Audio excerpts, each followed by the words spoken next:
এখানে যদি গানের মজমা হইতো, যেই বান্দারা বসে বসে গান শুনতো আমলনামায় গুনাহ লেখা হইতো, ঠিক কিনা?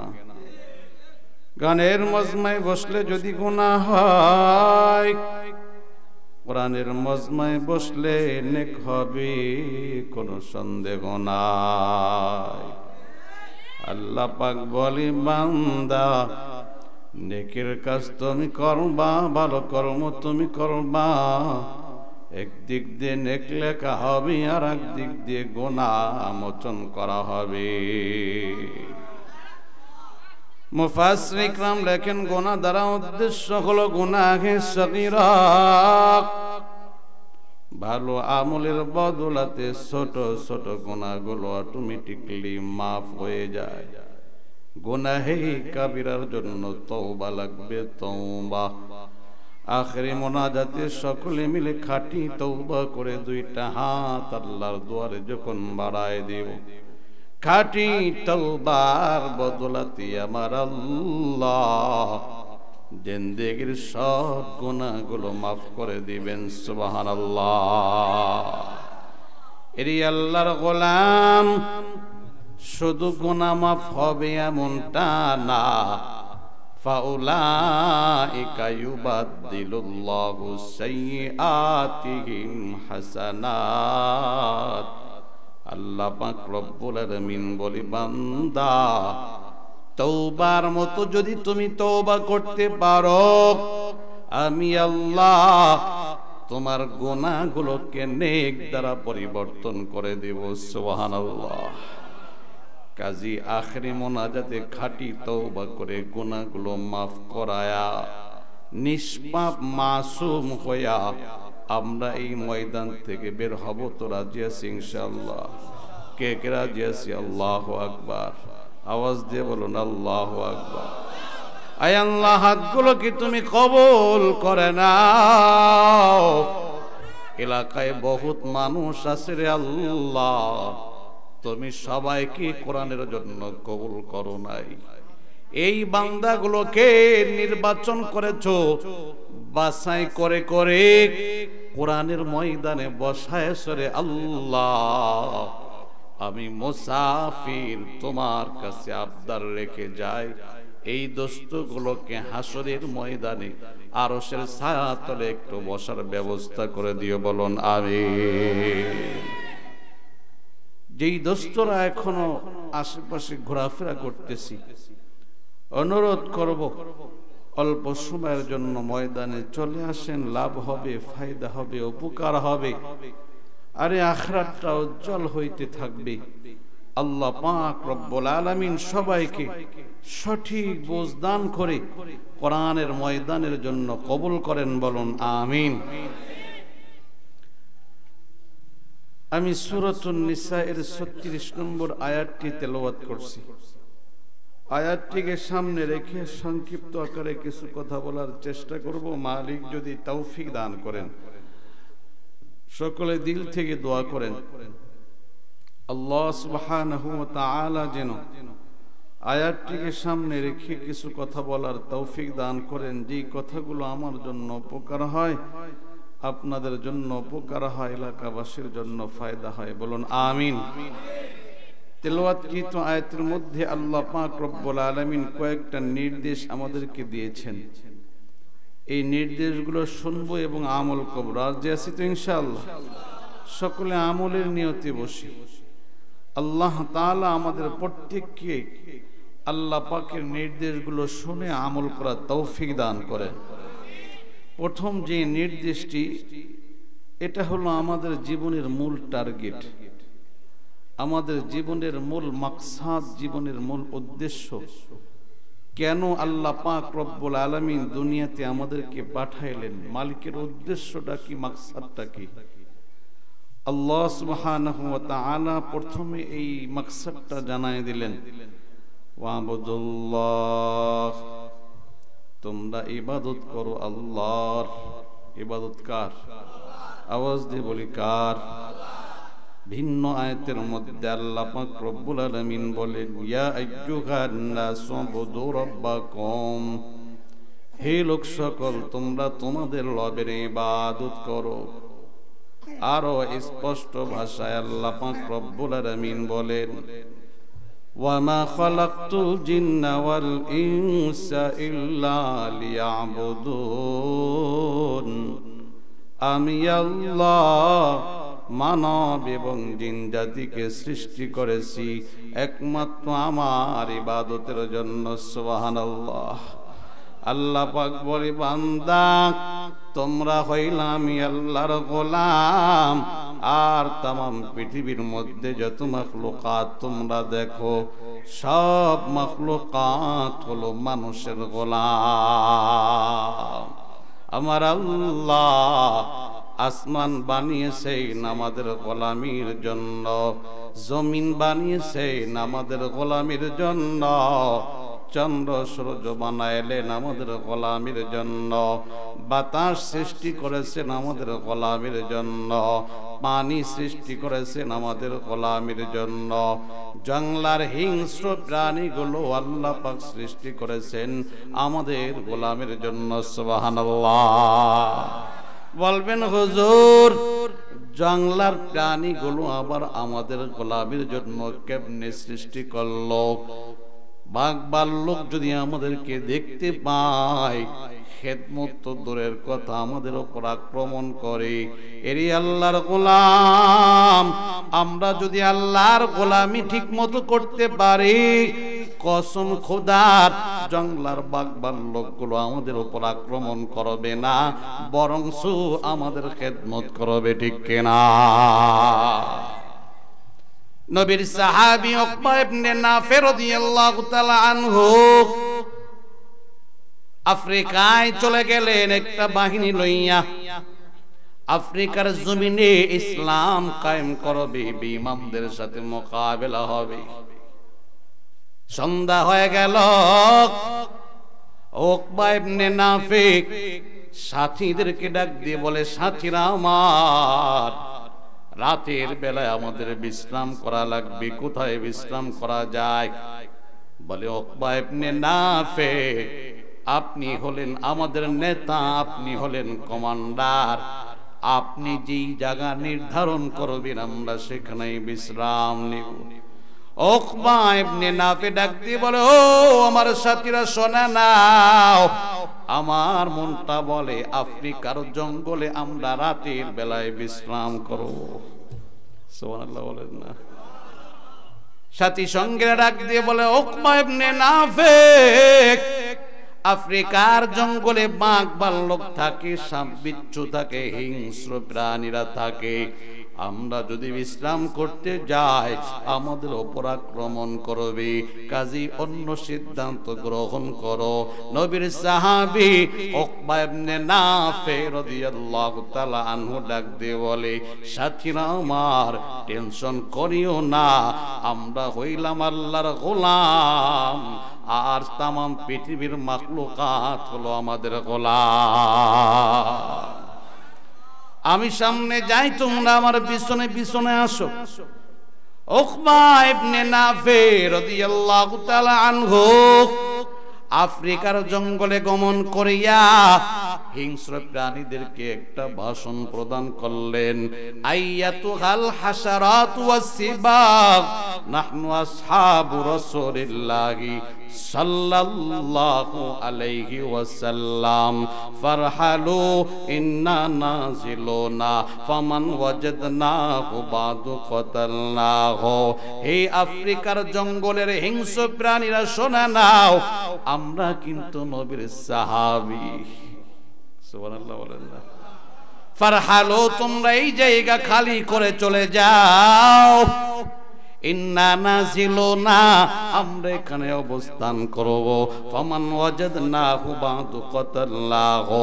আমি উকবা ইবনে নাফি ভাষণ দেওয়ার পর কোন হিংস্র প্রাণী যদি পাই, যাকে পাবো তাকে কতল করে ফেলবো।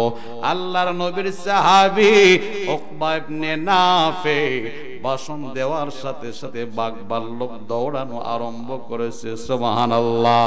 গর্তের পিপিলিকাগুলো বের হয়ে দৌড়ায়, সাপ বিচ্ছু দৌড়ায়, জায়গা খালি হয়ে গেল। নবীর সাহাবীরা ওখানে বিশ্রাম করতে আরম্ভ করে দিলেন। বাঘ ভাল্লুক হিংস্র প্রাণীগুলো কিছু দূর যাওয়ার পর পরস্পর পরামর্শ করে, আরে নবীর সাহাবীরা এখানে বিশ্রাম গ্রহণ করবে, আমরা তো জায়গাটা খালি করে দিলাম, অনেক মাখলুকাত অনেক দূরে আছে, আমরা যদি এখান থেকে দূরে চলে যাই, না জানি আবার কোন মাখলুকাত নবীর সাহাবীদের উপর আক্রমণ করে কিনা, তারা তো জানবে না এরা নবীর সাহাবী। কাজী আমাদের একটা দায়িত্ব আছে, নবীর সাহাবীদের যেন কোনো কষ্ট না হয়, নবীর সাহাবীদের উপর কেউ যেন আক্রমণ না করে। সারা রাত আমরা পাহারাদারের দায়িত্ব পালন করব। নবীর সাহাবা ইকরামকে পাহারাদারি করার জন্য জঙ্গলার হিংস্র প্রাণী বাঘ ভাল্লুক সাপ বিচ্ছু চতুর্দিক দিয়ে লাইন ধরে দাঁড়ায় গেল। কোন মাখলুকাত নবীর সাহাবীদের উপর যেন আক্রমণ না করতে পারে। সারা রাত এই সমস্ত হিংস্র প্রাণীগুলো নবীর সাহাবীদেরকে পাহারাদারি দিয়ে রাখলেন। সুবহানাল্লাহ। হযরত আব্দুল্লাহ ইবনে আব্বাস রাদিয়াল্লাহু তাআলা আনহু মদিনাতুল মুনাওয়ারা থেকে মক্কাতুল মুকাররমার দিকে রওনা করলেন।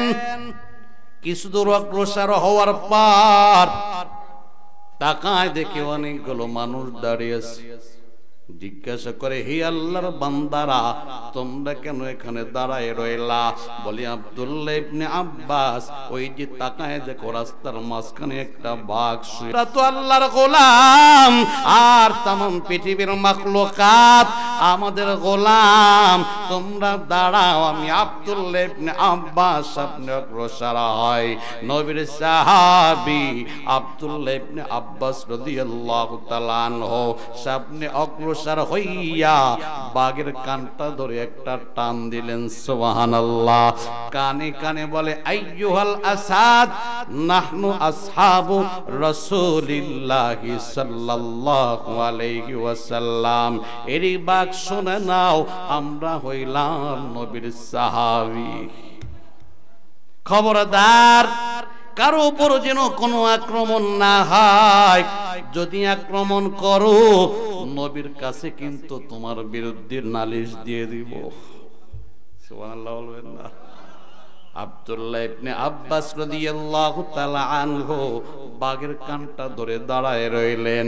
সাথী সঙ্গীদেরকে ডাক দিয়ে বললেন, তোমরা রাস্তা অতিক্রম করো, কসম খোদার বাঘ তোমাদের উপর আক্রমণ করবে না।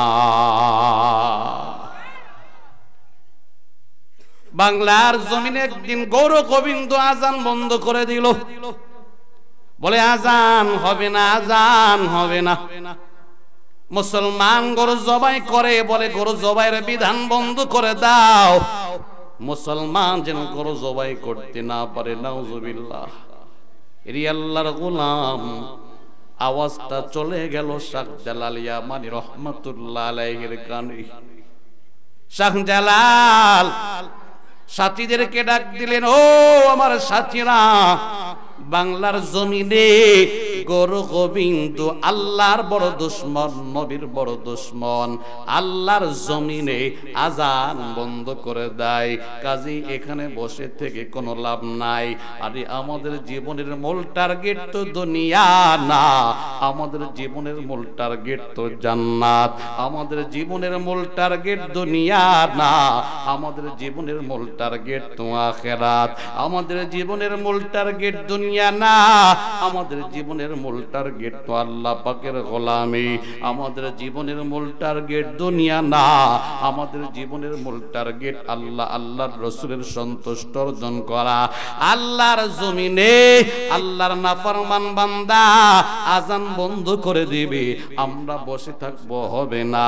ওরে আমার সাথীরা, রওনা দাও, বাংলার জমিনে গমন করিয়া আল্লাহর দুশমনের সাথে মোকাবেলা হবে, আল্লাহর জমিনে আবার আজান কায়েম করতে হবে।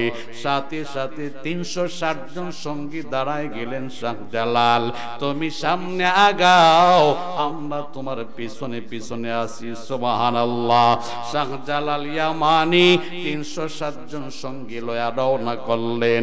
গৌর গোবিন্দের কানে আওয়াজ চলে গেল, ও গৌর গোবিন্দ, মুসলমানরা আক্রমণ করার জন্য আসতেছি, প্রস্তুতি গ্রহণ করো।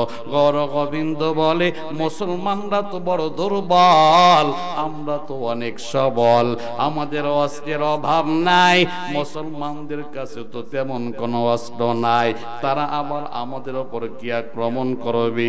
আর একটা কৌশল অবলম্বন করলেই মুসলমানরা যার যার বাড়িতে চলে যাবে। বলে কি কৌশল? বলে বাংলার জমিনে প্রবেশ করতে হলে বিশাল বড় সমুদ্র মাঝখানে আছে, এই সমুদ্র যেন পার হইতে না পারে, নৌকার ব্যবস্থা বন্ধ করে দাও, পারাপারের ব্যবস্থা বন্ধ করে দাও। মুসলমান এমন কোন অস্ত্র নাই ওপার থেকে আমাদের উপর আক্রমণ করবে, এবার যখন আসতে পারবে না, মুসলমান বাধ্য হয়ে আবার ইয়ামানে চলে যাবে। কাজেই কোনো টেনশন নাই, কোনো টেনশন নাই। আরে গৌর গোবিন্দের খবর নাই, মুসলমানদের আসল হাতিয়ার হলো ঈমান। বলুন ঠিক কিনা? এরে মুসলমান, গৌর গোবিন্দ নৌকার ব্যবস্থা বন্ধ করে দিল, পারাপারের ব্যবস্থা বন্ধ করে দিল। এবার সবাই নিশ্চিন্তায় বাংলার জমিনে ঘোরাফেরা করতেছে। এদিক দিয়ে শাহজালাল 360 জন সঙ্গে লয়ে সমুদ্রের পাড়ে হাজির হয়ে গেল। তাকায় দেখে নৌকার কোনো ব্যবস্থা নাই, পারাপারের কোনো ব্যবস্থা নাই, কেমনে সমুদ্র পার হওয়া যায়? প্রত্যেকের চেহারাটা মলিন হয়ে গেল। সবাই বলে, শাহজালাল এত কষ্ট করে আমরা আসলাম, এখন যদি সমুদ্র পার হইতে না পারে আমাদের কষ্ট বৃথা হয়ে গেল। শাহজালাল ডাক দিয়ে বলে, সাথীরা আমার, টেনশন তোমরা করিও না, আমরা হইলাম আল্লাহর গোলাম, সমুদ্রের পানি হলো আমাদের গোলাম। নৌকা নাই কি হবে? আরে মুসলমানের কাছে তো যায় না মজের মুসল্লা আছে, বিসমিল্লাহ বলিয়া সমুদ্রের পানির উপরে যায় না মজের মুসল্লা বিছা দাও, বিসমিল্লাহ বলিয়া যায় না মজের মুসল্লার উপর কদম তোমরা দিয়ে দাও। কসম খোদার নৌকা লাগবে না, যায় না মজের মুসল্লা নৌকার মতো আমাদেরকে পার করে দিবে। আওয়াজ দিয়ে বলেন না সুবহানাল্লাহ। সর্বপ্রথম শাহজালাল ইয়ামানি রাহমাতুল্লাহ আলাইহি সমুদ্রের পানির উপরে জায়নামাজের মুসল্লা বিছা দিলেন, বিসমিল্লাহ বলে কদম দিলেন, আল্লাহর কুদরত আরম্ভ হয়ে গেল। শাহজালাল ইয়ামানি জায়নামাজের মুসল্লায় দাঁড়ায়া সমুদ্র পার হয়ে গেল। সুবহানাল্লাহ। 360 জন সঙ্গী যখন তাকায় দেখলেন আল্লাহর ওলি শাহজালাল জায়নামাজের মুসল্লার মাধ্যমে সমুদ্র পার হয়ে গেল। সবার হিম্মত চলে আসলো, প্রত্যেকেই জায়নামাজের মুসল্লা বিছাইয়া বিসমিল্লাহ বলিয়া জায়নামাজের মুসল্লার উপরে কদম দিয়ে আরম্ভ করে দিল। আল্লাহর কুদরতে 360 জন সঙ্গীও সমুদ্র পার হয়ে গেল। সমুদ্র পার হওয়ার পর আল্লাহর ওলি শাহজালাল সাথীদেরকে ডাক দিয়ে বলে, সাথীরা আমার, এমন একজন সাথী আমি দেখতে চাই, এমন একজন বন্ধু আমি দেখতে চাই, একটু দাঁড়ায় যাও, জীবনে কোনোদিন একক নামাজ কাজা হয় নাই। সুবহানাল্লাহ। ডাক দেওয়ার সাথে সাথে নাসিরউদ্দিন সিপাহসালাফ রহমাতুল্লাহ আলাইহি দুইটা হাত বাড়ায় দাঁড়ায় গেলেন, ও শাহজালাল, আমার মনটা সাক্ষ্য দেয় বালেক হওয়ার পর থেকে আমার জীবনে কোনোদিন একক নামাজ কাজা হয় নাই। শাহজালাল ডাক দিয়ে বলে, নাসিরউদ্দিন ভাই, তোমার জবান বড় পাক জবান, তোমার ঈমান বড় পাওয়ারফুল ঈমান, জীবনে কোনোদিন এক ওয়াক্ত নামাজ তুমি কাজা দাও নাই। গৌর গোবিন্দ বাংলার জমিনে দীর্ঘদিন আজান বন্ধ করে দিল। ওরে নাসিরউদ্দিন ভাই, আজকে তুমি তোমার পাক জবান দিয়ে আজান দেওয়া আরম্ভ করে দাও, আল্লাহু আকবারের ধ্বনি তোলা আরম্ভ করে দাও। আমার মনটা সাক্ষ্য দেয়, তোমার আল্লাহু আকবারের ধ্বনির বদলাতে গৌর গোবিন্দের পতন আরম্ভ হবে। নাসিরউদ্দিন তুমি আজান দাও। আল্লাহর ওলি নাসিরউদ্দিন সিপাহসালার রহমাতুল্লাহ আলাইহি আজান দেওয়া আরম্ভ করে দিলেন। আল্লাহু আকবারের ধ্বনি যখন বের হওয়া আরম্ভ হয়ে গেল, তাকায় দেখা যায় গৌর গোবিন্দের সিংহাসনের মধ্যে কম্পন আরম্ভ হয়ে গেছে। নাসিরউদ্দিন সিপাহসালার রহমাতুল্লাহ আলাইহির আজানটা দেওয়াও শেষ, গৌর গোবিন্দের সিংহাসন ভেঙ্গে তছনছ হয়ে গেছে। সুবহানাল্লাহ। এরে মুসলমান, আমরা তো নাসিরউদ্দিন সিপাহসালার রহমাতুল্লাহ আলাইহির উত্তরসূরি, আমরা তো শাহজালাল ইয়ামানির উত্তরসূরি, আমরা তো কাসিম নানতুবি রহমাতুল্লাহ আলাইহির উত্তরসূরি, আমরা তো হোসেন আহমদ মাদানী রহমাতুল্লাহ আলাইহির উত্তরসূরি, আমরা তো আশরাফ আলী থানভী রহমাতুল্লাহ আলাইহির উত্তরসূরি, আমরা তো মুফতি শফি সাহেব রহমাতুল্লাহ আলাইহির উত্তরসূরি, আরে আমরা তো মুফতি আমিনের উত্তরসূরি। এ মুসলমান, বাতিলরা যখন মাথা চাড়া দিয়ে উঠবে, কুফরি মতবাদ যখন মাথা চাড়া দিয়ে উঠবে, তোমরা ঈমানটাকে মজবুত করো, জবানটাকে পাক পবিত্র রাখো, পাঁচ ওয়াক্ত নামাজ ঠিকমতো আদায় করো, হারাম থেকে বেঁচে থাকো।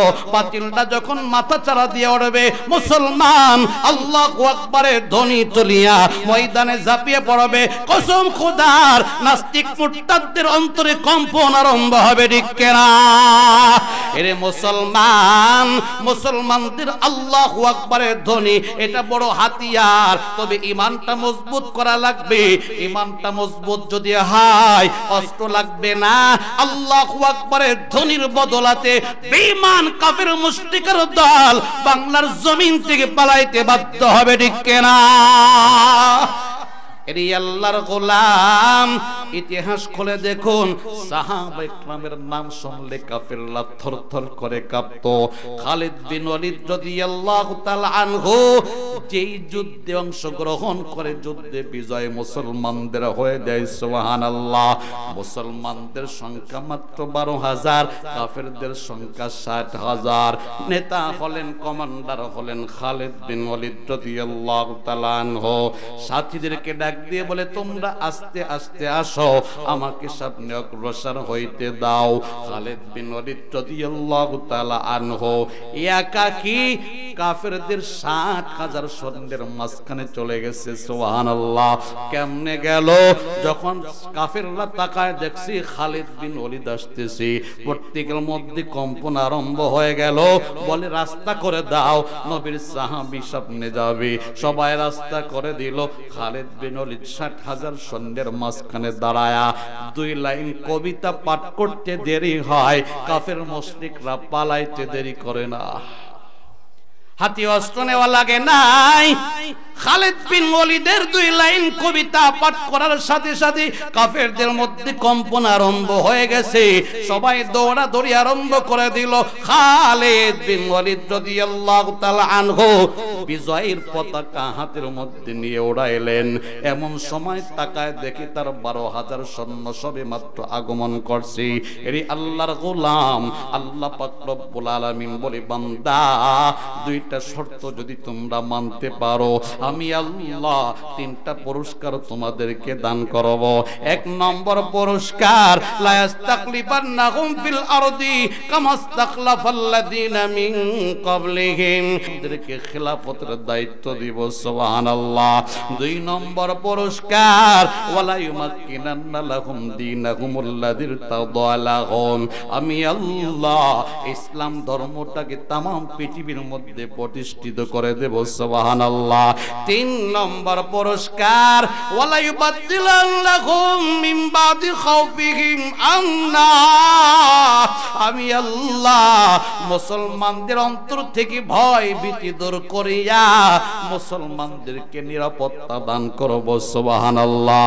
আজ মুসলমান আমেরিকার নাম শুনলে ভয় পায়, আজ মুসলমান ভারতের নাম শুনলে ভয় পায়, আজ মুসলমান চীনের নাম শুনলে ভয় পায়, আজ মুসলমান কাফের মুশরিকদেরকে ভয় পাইতেছে। এরে আল্লাহর গোলাম, আমার আল্লাহ ডাক দিয়ে বলে, মুসলমান দুইটা জিনিস তোমাদের মধ্যে যদি আমি আল্লাহ পায়া যায়, তোমাদের অন্তরে কাফেরদের ভয় থাকবে না। আমি আল্লাহ মুসলমানদের অন্তর থেকে ভয় ভীতি দূর করিয়া নিরাপত্তা দান করব। অন্তরে কাফেরদের ভিতরে আমি আল্লাহ মুসলমানদের প্রতি ভয় ঢুকায় দেব।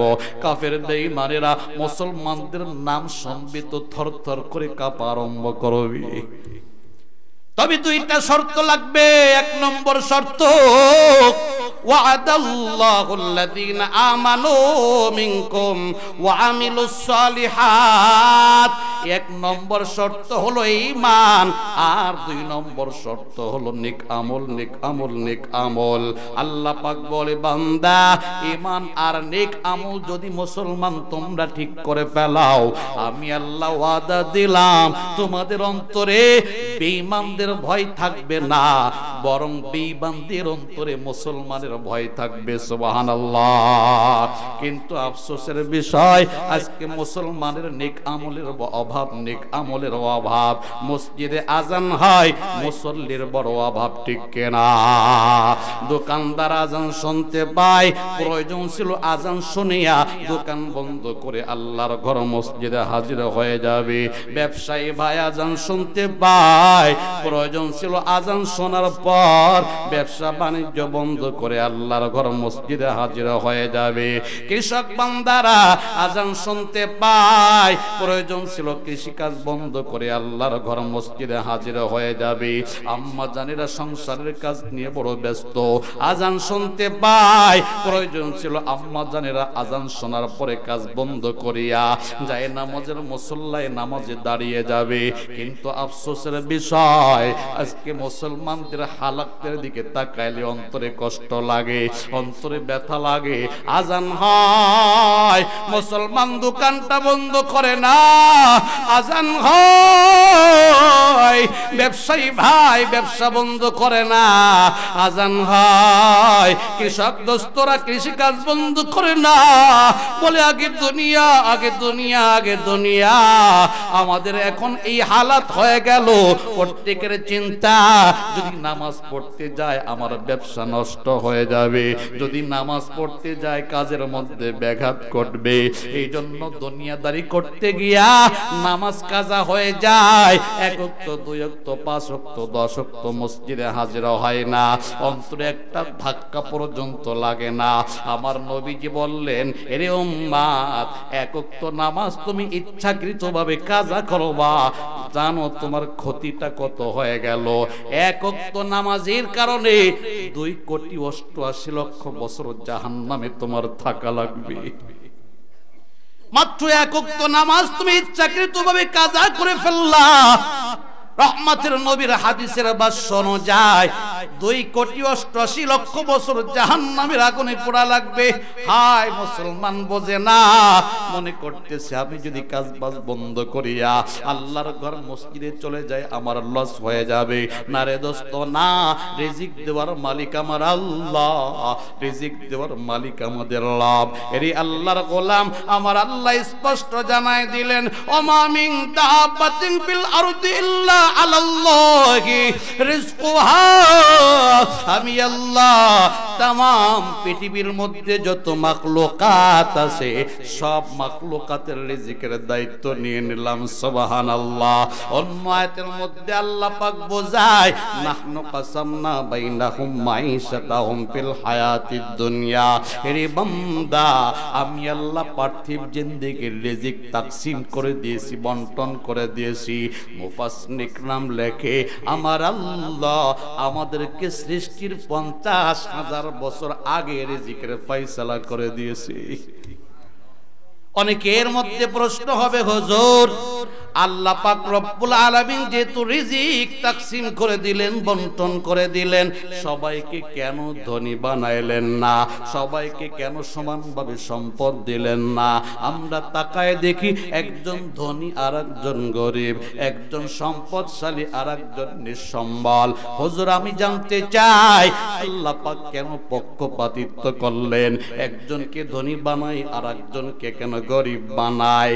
আমারও মনে প্রশ্ন উদয় হয়, আল্লাহ পাক কেন এমনটা করলো? আল্লাহ ডাক দিয়ে বলে, রে বান্দা শোনে নাও, আমি আল্লাহ একজনকে কেন ধনী বানাই আর একজনকে কেন গরিব বানাই? আমি আল্লাহর রহস্যটা কি? আমার আল্লাহর কোরআনটা খোলো। লিয়াত্তাখিদা বাদুহুম বাদান সুকরিয়া। আমি আল্লাহ পাক রব্বুল আলামিন একজনকে ধনী বানাইলাম আর একজনকে গরিব বানাইলাম, যেন একজন আর একজন থেকে খেদমত নিতে পারে। খেদমত সবাই যদি ধনী হয়, কোন বান্দা কৃষি কাজ করবে? সবাই যদি ধনী হয়, কোন বান্দা সুইপারি করবে? সবাই যদি ধনী হয়, কোন বান্দা দোকানদারি করবে? সবাই যদি ধনী হয়, কোন বান্দা ব্যবসা বাণিজ্য করবে? সবাই যদি ধনী হয়, কোন বান্দা রিক্সা চালাবে? সবাই যদি ধনী হয়, কোন বান্দা কাপড় তৈরি করবে? সবাই যদি ধনী হয়, কোন বান্দা চাকরি বাকরি করবে? দুনিয়ার নিজাম ঠিক থাকবে না। আমি আল্লাহ দুনিয়ার নিজাম ঠিক রাখার জন্য কাউকে ধনী বানাইলাম, কাউকে গরিব বানাইলাম। টবিরি বাংলা শোনা নাও, সম্পদের মালিক হওয়া এক জিনিস, সফলতা ভিন্ন জিনিস। এমনটা মনে করিও না তুমি সম্পদের মালিক আবার সফলতা তুমি অর্জন করে ফেললা। না রে বান্দা না, ফিরাউন সম্পদের মালিক হলো, সফলতা অর্জন করতে পারে নাই। নমরুদ সম্পদের মালিক হলো, সফলতা অর্জন করতে পারে নাই। কারণ সম্পদের মালিক হলো, সফলতা অর্জন করতে পারে নাই। তাহলে সফলতার ভিত্তি কোথায়? আল্লাহ পাক রব্বুল আলামিন বলে সফলতার ভিত্তি হলো ঈমান এবং নেক আমল। ইন্নাল্লাযীনা আমানু ওয়া আমিলুস সালিহাতি কানাত লাহুম জান্নাতুল ফিরদাউসি নুজুলা। ওরে বান্দা, ঈমান এবং আমল যদি ঠিক থাকে, আমার আল্লাহ পাক বলে তুমি সফল কাম বান্দা। কেমন সফল কাম জানো? তোমার মরণের পর ঠিকানা হবে জান্নাতুল ফিরদাউস। তাহলে সম্পদের মালিক হইলেই জান্নাতটা পাবে এমনটা না। সম্পদের মালিক ওলা বান্দা যদি নেক আমল করে, নেক আমল করে, সে তো দুনিয়াতেও বাদশা, মরণের পরেও বাদশা। হযরতে উসমান গনি রাদিয়াল্লাহু তাআলা আনহু সম্পদের মালিক, আবার সাথে সাথে নেক আমলও আছে। যার কারণে আমার নবী রাহমাতাল লিল আলামিন দুনিয়ায় থাকিয়া উসমান গনি রাদিয়াল্লাহু তাআলা আনহুকে জান্নাতের সুসংবাদ দিয়ে দিলেন। সুবহানাল্লাহ। আবার গরিব দোস্তরা মনে করতে পারেন আমরা দুনিয়াতে গরিব, মরণের পরেও মনে আমরা গরিব হালাতে থাকব। না রে দোস্ত না, গরিব হালাতে থাকার পরেও যদি ঈমান এবং আমল ঠিক থাকে, আল্লাহর উপরে সন্তুষ্ট হইয়া আল্লাহর গোলামি যদি করতে পারো, আবার নবী তোমাদেরকে বড় সুসংবাদ প্রদান করে। রে গরিব দোস্ত, রহমাত লিল আলামিন বলে হাসরের ময়দানে তুমি গরিব বান্দা ধনীর চাইতে 500 বছর আগে জান্নাতে যাইবা। আওয়াজ দিয়ে বলেন না সুবহানাল্লাহ। আরে দুনিয়ার 50,000 বছর হাসরের ময়দানের একটা দিন, দুনিয়ার 50,000 বছর সমতুল্য আখিরাতের একটা দিন। এবার একটু হিসাব মেলান, 500 বছর আগে যদি জান্নাতে চলে যান, ধনীর চাইতে কত আগে জান্নাতে চলে গেলেন। কাজেই দোস্ত, আমার আল্লাহ গরিব বানাইছে, মনটা খারাপ করা যাবে না। আমার আল্লাহ যেই অবস্থায় রাখে, আমার আল্লাহর গোলামি চলবে, আল্লাহর কৃতজ্ঞতা চলবে। দুনিয়া অস্থায়ী, আখিরাত হলো স্থায়ী। দুনিয়াতে যদি একটু কষ্টে থাকা লাগে লাগুক, অসুবিধা নাই, মরণের পর যেন কষ্ট না হয়, আল্লাহর দেওয়া জান্নাতের মালিক হইতে পারে, ঠিক কিনা? এরে দোস্ত, এই জন্য পা ধরে বলে যায়, ধনী হও আর গরিব হও, আল্লাহর গোলামি আরম্ভ করে দাও। আগে নামাজ, তারপরে দোকানদারি, আগে নামাজ তারপরে ব্যবসা বাণিজ্য, আগে নামাজ তারপরে কৃষি কাজ, আগে নামাজ তারপরে সংসারের কাজ। আফসোস লাগে মুসলমান আজকে নামাজ কালাম বাদ দিয়া দুনিয়ার পিছনে দৌড়ায়। কারণটা কি? জীবনের মূল টার্গেট ঠিক নাই। আমার আল্লাহ পাক বলে, মুসলমান জীবনের মূল টার্গেটটা তোমরা ঠিক করো। দুনিয়াটা জীবনের মূল টার্গেট না, এটা হলো প্রয়োজন। জীবনের মূল টার্গেট হলো আল্লাহ পাকের গোলামি। আল্লাহর যে বান্দারা জীবনের মূল টার্গেটটা ঠিক করেছে, তাদের জীবনের দিকে তাকান, জীবন পার হয় কিন্তু এক ওয়াক্ত নামাজ কাজা হয় না। কুতুবউদ্দিন বখতিয়ার কাকির নাম অনেকে শুনেছেন। কে সেই কুতুবউদ্দিন বখতিয়ার কাকি? আজও যার নামে দিল্লিতে কুতুব মিনার তৈরি করা আছে। প্রতিদিন শত শত মানুষ কুতুব মিনার দেখার জন্য যাইতেছে, আল্লাহর ওলির কবরটা জিয়ারত করে আসতেছে। কুতুবউদ্দিনের পরিচয়টা কি রে বাবা? কুতুবউদ্দিনের বয়স যখন মাত্র 1.5 বছর, আব্বাজান দুনিয়ার থেকে বিদায় নিয়ে কবর জগতে চলে গেলেন। কুতুবউদ্দিন 1.5 বছর বয়সে বড় এতিম হয়ে গেলেন, বাবা নাই, আব্বাজান কবরের বাসিন্দা হয়ে গেল। কুতুবউদ্দিনের মা কুতুবউদ্দিনকে লালন পালন করিয়া বড় বানাইতেছে। কুতুবউদ্দিনের বয়স যখন 6 বছর হয়ে গেল, আম্মাজান হাতটা ধরিয়া বাড়ির পাশে মাদ্রাসা ছিল, ওস্তাদের কাছে নিয়ে গেলেন। আমার আল্লাহর পদ্ধতি কলিজার মধ্যে রহমতের দরিয়ায় জোশ এসে যাবে। সন্তানের কোরআন তেলাওয়াতের বদলাতে আমার আল্লাহ বাবার জিন্দেগির গুনাহগুলো মাফ করিয়া বাবার কবরটাকে জান্নাতের টুকরা বানায় দিবে। ওস্তাদ জি গো, আমি মা চিরদিন দুনিয়াতে থাকবো না, একদিন আগে আর পরে এই দুনিয়া ছেড়ে কবর জগতে আমার যাওয়া লাগবে। আমি মায়ের আশা দুনিয়া না, আমি মায়ের জীবনের টার্গেট দুনিয়া না, আমি মায়ের জীবনের টার্গেট আখিরাত। আমি মায়ের জীবনের মূল টার্গেট দুনিয়া না, আমার জীবনের মূল টার্গেট তো জান্নাত। আমার জীবনের মূল টার্গেট দুনিয়া না, আমার জীবনের মূল টার্গেট রেজায়ে মাওলা। ওস্তাদ জি গো, আমি আমার সন্তানটাকে আপনার কাছে দিয়ে যাই, হাফেজে কোরআন বানাইবেন। আমার সন্তান হাফেজ হইয়া আমি মায়ের ইন্তেকালের পর আমার হাফেজে কোরআন সন্তান যেন আমার জানাজার ইমামতি করতে পারে। সুবহানাল্লাহ।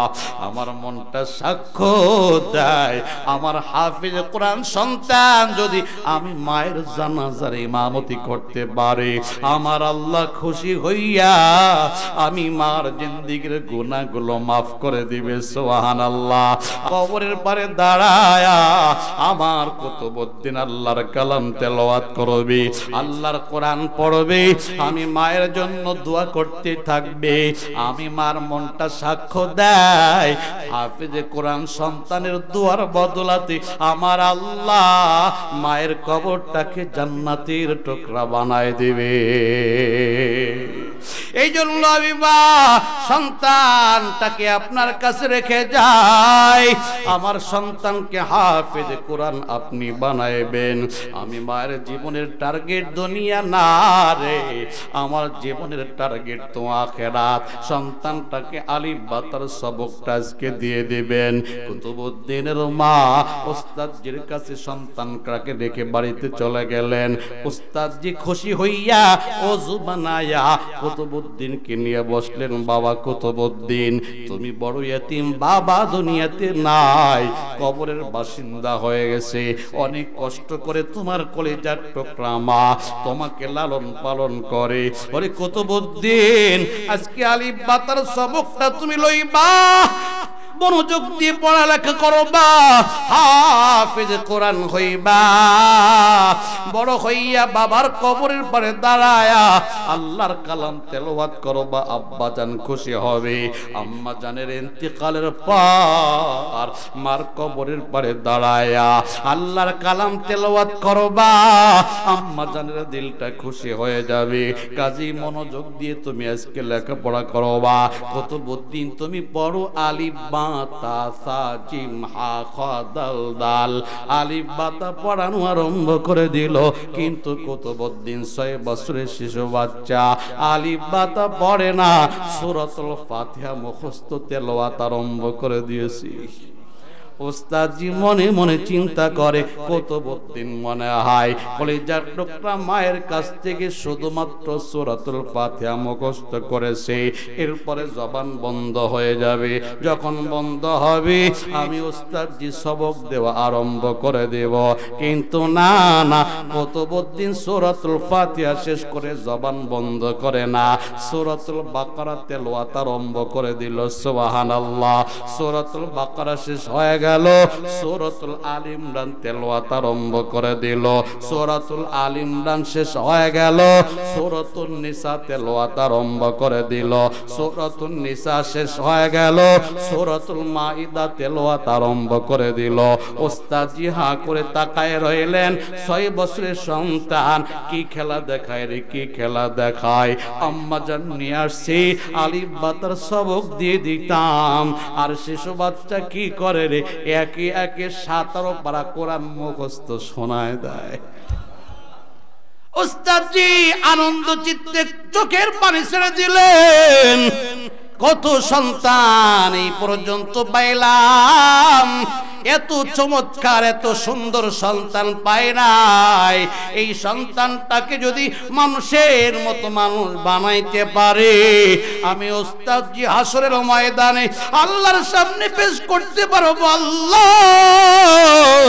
দুনিয়ার থেকে তেমন কিছু আনতে পারি নাই, কিন্তু কুতুবউদ্দিনকে মানুষের মতো মানুষ করেছি।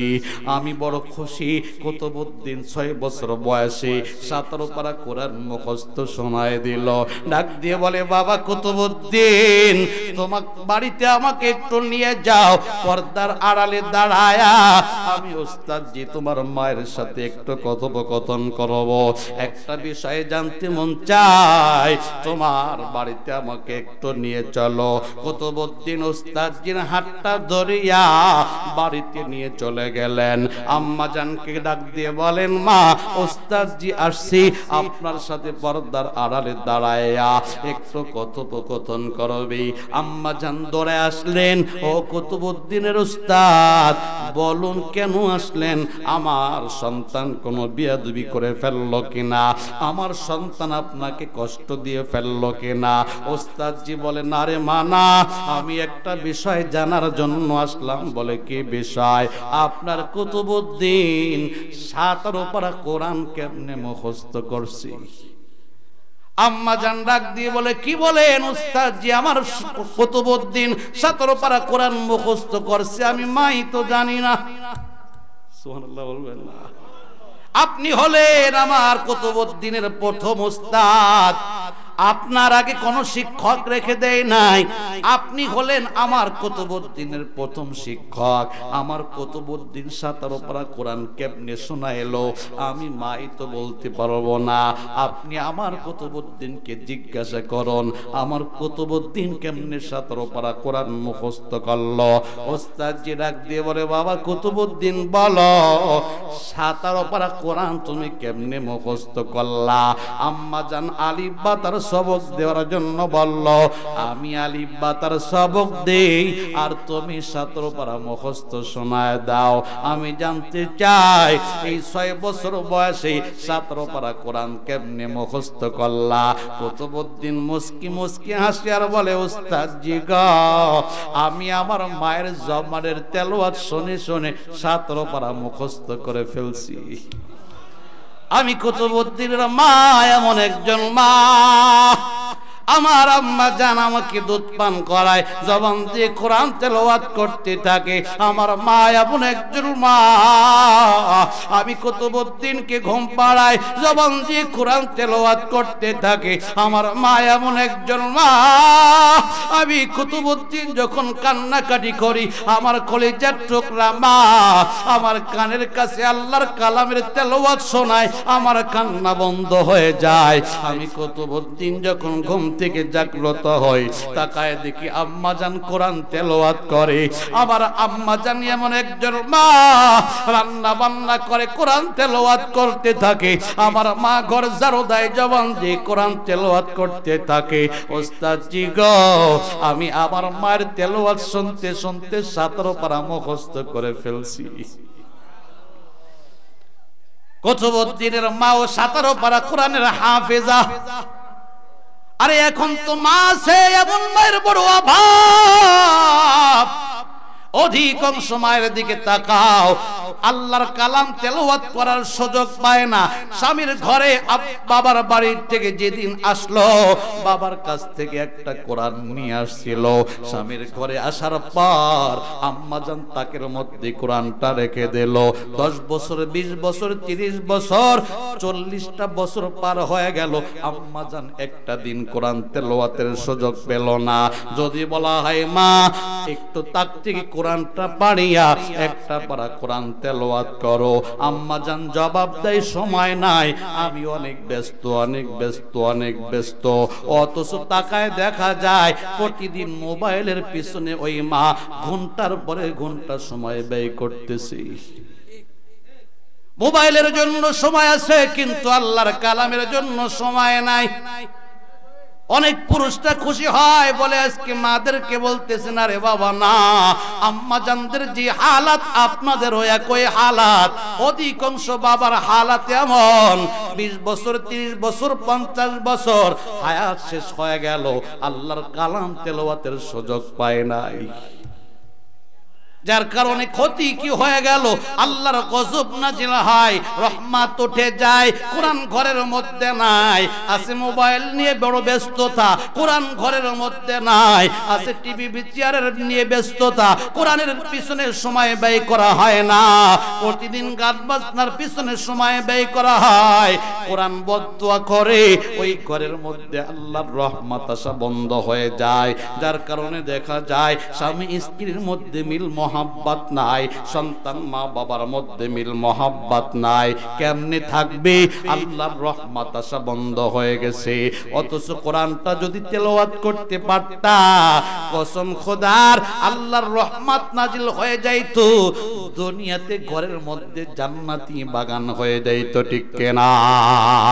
কোরআন এমন একটা কালাম, যে কোরআন তেলাওয়াত করলে, কোরআন অনুযায়ী জীবনটাকে পরিচালনা করলে, দুনিয়াতে আমার আল্লাহ কোরআনের বদলাতে শান্তি দান করেন, মরণের পরেও আমার আল্লাহ কোরআনের বদলাতে শান্তি দান করেন। সুবহানাল্লাহ।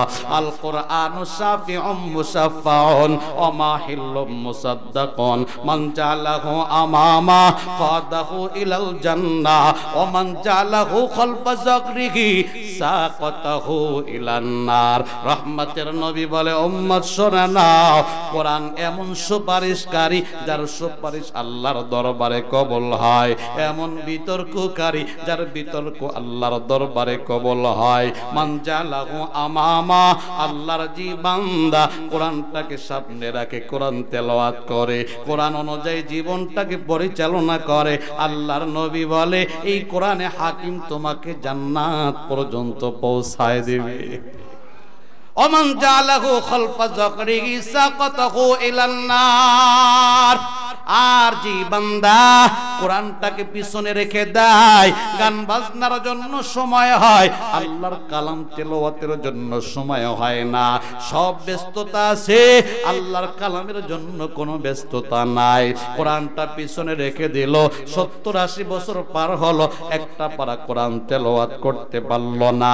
কোরআনের বিরুদ্ধে কথা বলে, কোরআনের আওয়াজ শুনতে ভালো লাগে না, বলে কোরআনের আওয়াজ বন্ধ করে দাও। তাকায় দেখবেন অনেক বান্দার এমন হালাত, যখন কোরআনের মাহফিল হয় বলে মাইক কেন চালানো হয়, বন্ধ করো। অথচ এলাকার মধ্যে যুবকরা ওই এলাকার মধ্যে গান বাজনা বাজাইতেছে, তার তখন চান্দি গরম হয় না। কোরআনের কথা শুনলে চান্দি গরম হয়, ঠিক কিনা? ওমান জালাহু খলফা যাকরিহি সাকাতাহু ইলান নার। রহমতের নবী বলে, এই উম্মত শুনে নাও, কোরআন ভালো লাগলো না, কোরআন তুমি পিছনে ফেলায় রাখলা, কোরআনের আওয়াজ শুনলে চান্দি গরম হয়, তোমার জানো তোমার অবস্থাটা কি হবে? এই কোরআনে হাকিম তোমাকে জাহান্নাম পর্যন্ত পৌঁছায় দেবে। আরে কোরআন যদি সামনে রাখো জান্নাতে নিয়ে যাবে, কোরআনটা যদি পিছনে রাখো জাহান্নামে নিয়ে যাবে। যেই ঘরের মধ্যে কোরআন তেলাওয়াত হয় ওই কোরআন তাকে জান্নাতের রাস্তা দেখায়। জান্নাত শান্তির জায়গা, যার কারণে দুনিয়াতেই শান্তি অনুভব আরম্ভ হয়ে যায়। আর যেহেতু জাহান্নাম অশান্তির জায়গা হয়ে যায়, জাহান্নাম যেহেতু অশান্তির জায়গা, বান্দার দুনিয়াতেই অশান্তি আরম্ভ হয়ে যায়। আজকে তাকায় দেখা যায় অধিকাংশ মুসলমানের ঘরে অশান্তি অশান্তি অশান্তি। কেন অশান্তি? কারণ তালাশ করে না। বলে হুজুর একটা তাবিজ দেন, একটু পানি পড়া দেন যেন ঘরে শান্তি আসে। আমি বলি তাবিজ লাগবে না, পানি পড়া লাগবে না, আল্লাহর কালাম তেলাওয়াত আরম্ভ করে দেন, আমার আল্লাহ কসম খোদার দুনিয়াতেই শান্তি দিবে, ঠিক কিনা? এই যুবক ভাই, মুরব্বী বাবা, ও পর্দার আলের মা বোনেরা, পাটা ভদরে বলে যায় আল্লাহর কালাম ধরো, আল্লাহর কালাম ধরো, কসম খোদার আর কান্না লাগবে না, আমার আল্লাহ রহমত বরকত দিয়ে ভরপুর করে দিবেন, দুনিয়াতে শান্তির ব্যবস্থা করে দিবেন, আর পেরেশানি লাগবে না রে যুবক সন্তান। কুতুবউদ্দিনের মায়ের দিকে তাকান, আম্মা জান যখনই সময় পায় আল্লাহর কালাম তেলাওয়াত করতে থাকে। ডাক দিয়ে বলে, উস্তাদ জি গো, আমি মা 17 পারা কোরআনের হাফেজা, যখনই সুযোগ পাই আল্লাহর কালাম আমি পড়তে থাকি, রান্না বান্না করে জবান দিয়ে কোরআন তেলাওয়াত বের হয়, ঘর ঝাড়ু দেই জবান দিয়ে কোরআন তেলাওয়াত বের হয়, আমি ঘুমাইতে যাই কোরআন পড়তে পড়তে ঘুমায় যাই, ঘুম থেকে উঠি জবান দিয়ে কোরআন তেলাওয়াত করতে থাকি, আমি চলাফেরা করি জবান বন্ধ হয় না, আল্লাহর কালাম তেলাওয়াত হইতে থাকে। আমার কুতুবউদ্দিন আমি মায়ের তেলাওয়াত শুনতে শুনতে 17 পারা কোরআন মুখস্থ করে ফেলছি, বাকি পারাগুলো আমার মুখস্থ নাই। আপনার দায়িত্বে দিয়ে দিলাম, আমার সন্তানটাকে মাদ্রাসায় নিয়ে যান, বাকি পারাগুলোর সবক দিয়ে দিন, আমার কুতুবউদ্দিন যেন হাফেজে কোরআন হয়। উস্তাদ জি খুশি হইয়া কুতুবউদ্দিনের হাতটা ধরিয়া মাদ্রাসায় নিয়ে গেলেন, বাকি পারাগুলোর সবক দিতে আরম্ভ করলেন। খানার সময় যখন হয় কুতুবউদ্দিন বাড়িতে চলে আসে, ডাক দিয়ে বলেন, মা পেটে ক্ষুধা লাগছে, খাবার দাও খাবার দাও। আম্মা জান ডাক দিয়ে বলে, বাবা খাবার মার কাছে চাইবা না, খাবার চাইবা মাওলার কাছে। সুবহানাল্লাহ বলবেন না? ওরে সন্তান, খাবার দেওয়ার মালিক আমি, মা না, খাবার দেওয়ার মালিক আল্লাহ। তুমি তো আল্লাহর কালাম পড়ো, ওয়ামা মিন দাব্বাতিন ফিল আরদি ইল্লা আলাল্লাহি রিজকুহা। আল্লাহ পাক রব্বুল আলামিন স্পষ্ট জানায় দিয়েছেন, আমি আল্লাহ तमाम পৃথিবীর মাখলুকাতের রিজিকের দায়িত্ব নিয়ে নিলাম। কাজী আল্লাহর কাছে খাবার চাও, আমি মায়ের কাছে আর কখনো খাবার চাইবা না। সুবহানাল্লাহ। এর দোস্ত, রিজিক দেওয়ার মালিক কে? আওয়াজ দিয়ে বলুন কে? আর এই কথাটা যদি মুসলমানের অন্তরে বসে যায়, কসম খোদার আজান শোনার পর দুনিয়াদারি করবে না। এই কথাটা যদি মুসলমানদের অন্তরে বসে যায়, আজান শোনার পর সব কাজ বাদ দিয়া আল্লাহর ঘর মসজিদে হাজির হবে, ঠিক কিনা? মুসলমানদের অন্তরে ইয়াকিন নাই, আল্লাহ রিজিক দেওয়ার মালিক। আজকে আমরা দুনিয়াদার হয়ে গেলাম, গেলাম, দুনিয়া ছাড়া কিছুই বুঝি না, আল্লাহকে চিনি নাই, রবকে চিনি নাই। চিনছি কুতুবউদ্দিনের মা, ডাক দিয়ে বলে সন্তান মার কাছে খাবার চাইবা না, আল্লাহর কাছে তুমি খাবার চাইবা। 6 বছরের শিশু বাচ্চা বলেন মা আল্লাহর কাছে কেমনে খাবার চাইবো? বলে যায় নামাজের মুসল্লা বিছাইয়া 2 রাকাত নফল নামাজ আদায় করো, এরপরে চোখটা বন্ধ করিয়া 2টা হাত আল্লাহর দুয়ারে বাড়াইয়া আল্লাহর কাছে আবেদন করো, আল্লাহ পেটে ক্ষুধা লাগছে, খাবার দাও, খাবার দাও, খাবার দাও। ওরে সন্তান আল্লাহর কাছে চাও, আল্লাহ পাক খানার ব্যবস্থা করবে। সুবহানাল্লাহ। কুতুবউদ্দিন 6 বছরের শিশু বাচ্চা যায় নামাজের মুসল্লা বিছায়া 2 রাকাত নামাজ আদায় করিয়া চোখটা বন্ধ করে 2টা হাত আল্লাহর দুয়ারে বাড়ায়া দোয়া করে, আল্লাহ পেটে ক্ষুধা লাগছে, খাবার দাও, খাবার দাও। আম্মা জান রুটি বানায়া পিছন দিক দিয়ে ডেকে আসে আর বলে কুতুবউদ্দিন নিচের দিকে একটু তাকাও। কুতুবউদ্দিন নিচের দিকে তাকায়, দেখে রুটির ব্যবস্থা হয়ে গেছে। সন্তান বড় খুশি, ডাক দিয়ে বলেন মা আল্লাহর কাছে খাবার চাইলাম, আমার আল্লাহ খানার ব্যবস্থা করে দিল। সুবহানাল্লাহ বলেন না। আরে মা সন্তানকে ঈমান শিখাইতেছে, ঈমান শিখাইতেছে। এইভাবে কিছুদিন পারা হয়। কুতুবউদ্দিন মাদ্রাসায় আম্মা জান অনেক দূরে বেড়াইতে গিয়েছে, মাদ্রাসা ছুটি হয়ে গেল। কুতুবউদ্দিন বাড়িতে চলে আসলো, তাকায় দেখে মা নাই, পেটে অনেক ক্ষুধা লেগে গেছে, খাবার কোথায় পাবে? যায় নামাজের মুসল্লা বিছাইয়া 2 রাকাত নামাজ আদায় করে 2টা হাত আল্লাহর দুয়ারে বাড়ায় দিল। আল্লাহ পেটে ক্ষুধা লাগছে, খাবার দাও। আম্মা জান লক্ষ্য করে দেখে আমার সন্তানের খানার সময় হয়ে গেছে, আমার সন্তান তো এখন আল্লাহর কাছে খাবার চাইবে, কিন্তু আমি মা অনেক দূরে, আজকে তো আমি খাবার দিতে পারবো না। আমার সন্তান যদি খাবার না পায় আল্লাহর উপরে আস্থা হারায় ফেলতে পারে। এখনো তো ঈমান হয়তো মজবুত হয় নাই, ঈমানটা তো এখনো মজবুত হয় নাই, ঈমানটা তো এখনো মজবুত হয় নাই। যদি আল্লাহর উপরে আস্থা হারায় ফেলায়, হাসরের ময়দানে আল্লাহর সামনে আবার বিচার দায়ের হয়ে যায় কিনা? কারণ রে বন্ধু, যেই সন্তানের মা বাবা সন্তানকে হক চিনায় না, কোরআন শিখায় না, নামাজ শিখায় না, রোজা শিখায় না, আল্লাহ পাক কোরআনে বলে রব্বানা আতিহিম দিবাইনি মিনাল আযাব। ওই সন্তান আল্লাহর কাছে আবেদন করবে, আল্লাহ ওই যে আমার মা, ওই যে আমার বাবা, দুনিয়ায় থাকতে আমি সন্তানকে তোমার কালাম শেখায় নাই, আমি সন্তানকে নামাজ শেখায় নাই, আমি সন্তানকে রোজা শেখায় নাই, আমি সন্তানকে দিন শিখায় নাই, যার কারণে দুনিয়া শিখছি, টাকা পয়সা তো ইনকাম করেছি, কিন্তু আখিরাতের কোনো সঞ্চয় করতে পারি নাই। আজকে একা জাহান্নামে যাব না, আমাকে যেই শাস্তি তুমি প্রদান করবা, আব্বা আম্মাকে দ্বিগুণ শাস্তি দেওয়া লাগবে। এরে দোস্ত, আপনার মহব্বতের প্রাণের সন্তান আল্লাহর কাছে হাসরের ময়দানে আপনার বিরুদ্ধে নালিশ করবে, আপনার বিরুদ্ধে বিচার দায়ের করবে। আল্লাহ গো, আমার আব্বা আম্মা স্কুলে পড়াইলো, কেজিতে পাঠাইলো, বেরাকে পাঠাইলো, মক্তবে পাঠায় নাই, নুরানি মাদ্রাসায় পাঠায় নাই, আলিফ বাতার সবক দেয় নাই, আল্লাহ তোমার কালামটা শিখায় নাই, নামাজ কালাম আমাকে শেখায় নাই। লেখাপড়ার জন্য কত পিটান পিটাইলো, কিন্তু নামাজের জন্য আমার মা বাবা একটা দিন পিটায় নাই। লেখাপড়ার জন্য কত মারা মারলো, আল্লাহর কালামের জন্য তো একটাও মার দেয় নাই।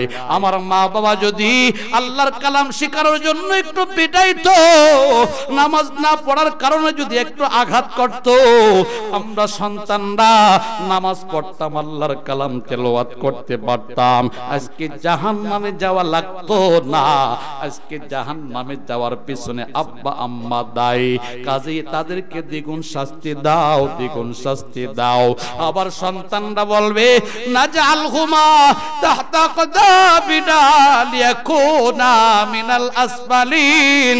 আয় আল্লাহ, আব্বা আম্মাকে আনো, তাদের বুকের উপরে পা রেখে জাহান্নামে ঝাঁপ দিব। আব্বা আম্মার কারণে আমরা জাহান্নামের আসামি হয়ে গেলাম। এর দোস্ত আফসোস লাগে, আজকে মুসলমানের সন্তান সন্তানরা ডাক্তার, ইঞ্জিনিয়ার হইলে, প্রফেসর হইলে আব্বা আম্মা বড় খুশি, আমার সন্তান টাকা ইনকাম করবে।